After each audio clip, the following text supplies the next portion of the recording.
Some people call it organizing, but it's just being accountable and responsible to the folks you live with and live next to.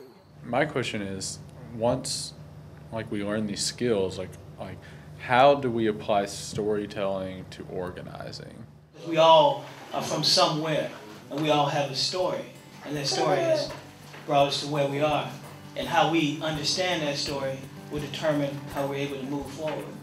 You well know I'm a fighter, but I need help with organization. I need help with getting the people to understand what needs to be done.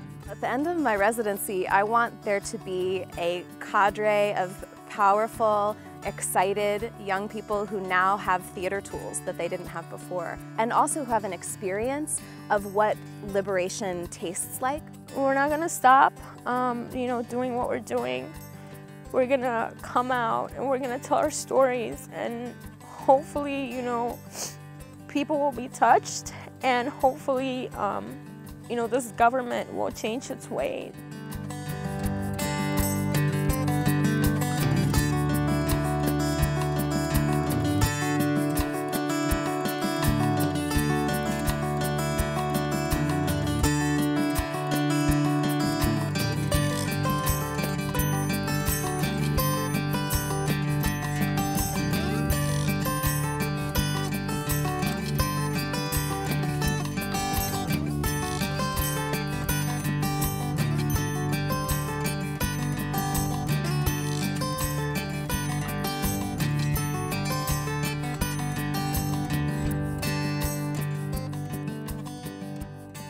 It hasn't always been called cultural organizing, but what I'm talking about is the strategic use of art and culture to move policy by marginalized populations.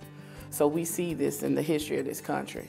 I think that Southern people are exceptionally good at this.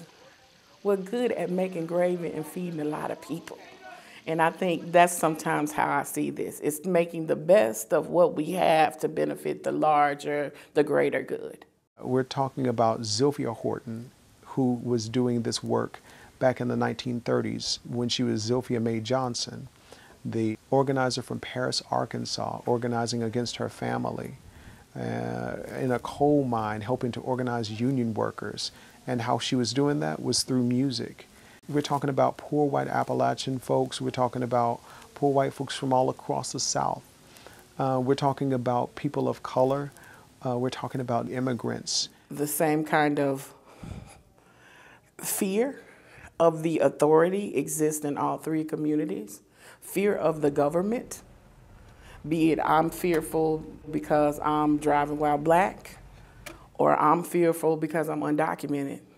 That there is a certain amount of overarching fear that people are existing in. Ageism and homophobia and racism and sexism kind of become wedge issues to keep us from uniting as people to build a larger movement family to fight injustice.